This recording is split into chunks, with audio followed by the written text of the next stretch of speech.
All right, today in class we are starting our next unit, our unit on graphing lines. So the things that we're going to kind of cover, first recap our term of linear. Remember that is straight lines.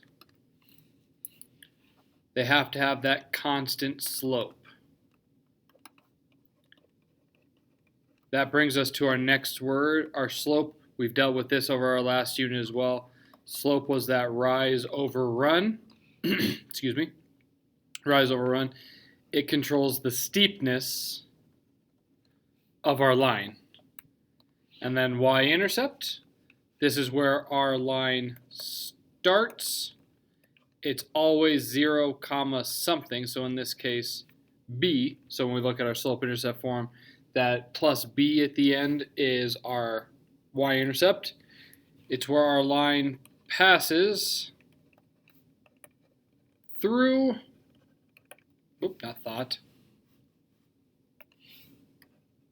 passes through our y-axis. There are three forms of linear functions that we're going to learn how to graph over the course of this unit. The one we're going to focus on today is y equals mx plus b.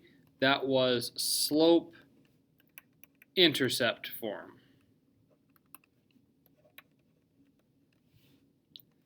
The next one, we used it in our last unit. It helped us build equations. We are able to graph it as well. It's called point slope form. And then last but not least, ax plus by equals c. This was standard form. So the first two, we get slope and y-intercept. So we have slope, we get the y-intercept, and then we get a point and a slope for this one. Standard form is the only one that doesn't give us any information at the beginning other than it's linear. This equation written like this will be a straight line when graphed. That's all we know. There are four types of slope in the mathematical world.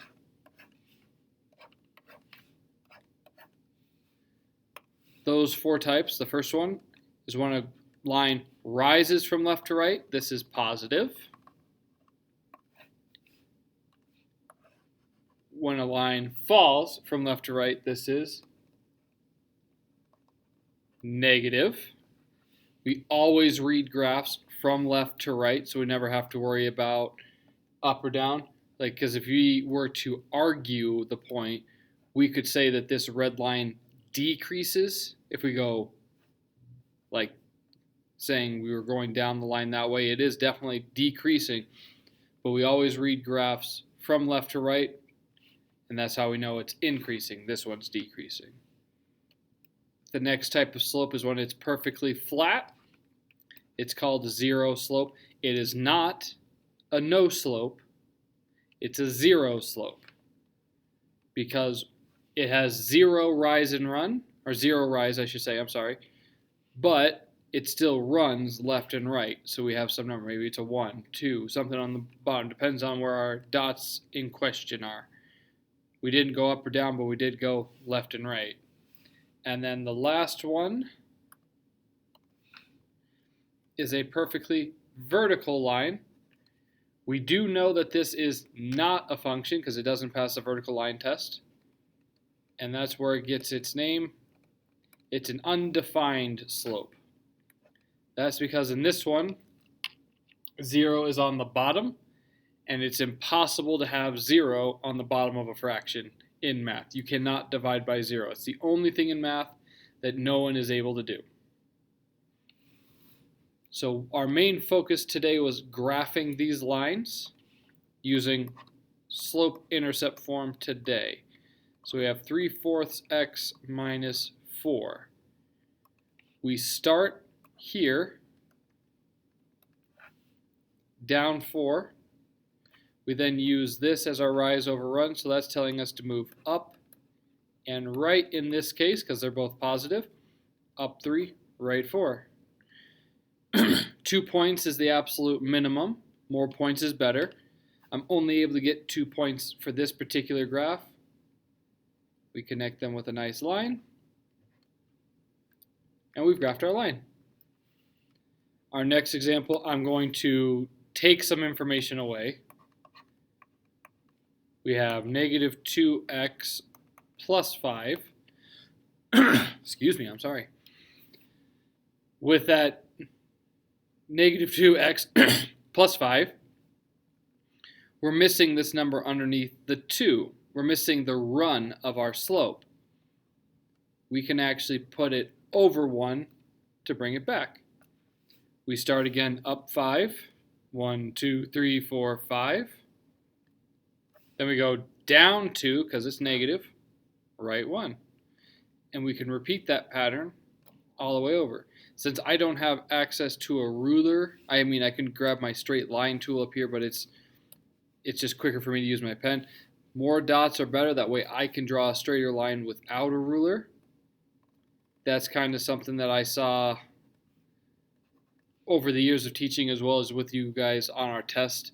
We would put a couple points, and then the lines after those points weren't exactly the same steepness, so we want to use as many points as possible. This next one, I'm going to take more information away still. And now we don't even have a number that's in front of x. When we see something like this and we see x, we can put a 1 right in front of it. Because there's a 1, for the same reason on the last problem, we can put it over 1. So this problem, we start down 2, go up 1, right 1, up 1, right 1, up 1, right 1, up 1, right 1, up 1, right 1. Maybe I want to put dots going the opposite direction. So if this was up and right, we have to go down and left. That way, these dots are still on that same line.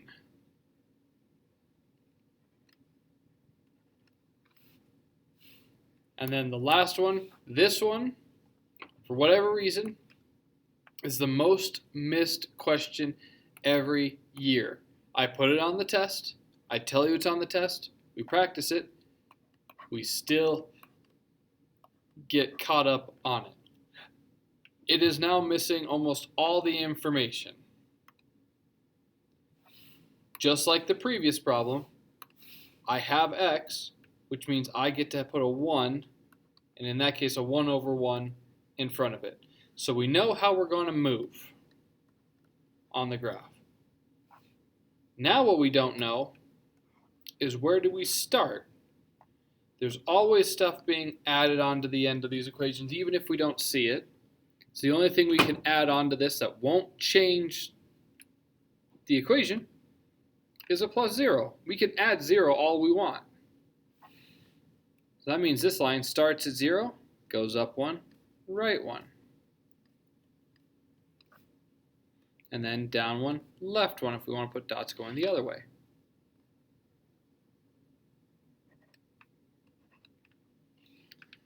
This is known as the parent function. Every single type of a function in math, these are linear functions. There are quadratics, there are trigonometric, there are cubic, whatever. They all have a parent function. Linear's parent function is just y equals x. For reference, the parent function for a quadratic is y equals x squared. You notice the similarity, the only difference is the exponent. The parent function of a cubic is this. It's it in its basic form. All the numbers are 1s and 0s in these problems. So it's the most basic. But because it's so basic and it doesn't tell us all the information straight out, it makes it kind of the most complex at the same time. It's kind of weird in that nature. The last two graphs I want to look at. What happens if I have y is equal to 3? X is not present Because x is not present, the only way I can make x disappear is if I put it with a 0. This equation is really y equals 0x plus 3. So we come up here to 3. Our slope is 0 over 1. That gives us our perfectly flat line here at 3. What's funny is math people are very dumb when we name things. This line's name is y equals 3. These lines, all their names are these equations. This line is y equals x minus 2. This one is negative 2x plus 5. If I were to put my pencil anywhere on this line, let's say right there, my y-coordinate is 3. Right there, it's 3. Right there, it's 3. Right there, it's 3.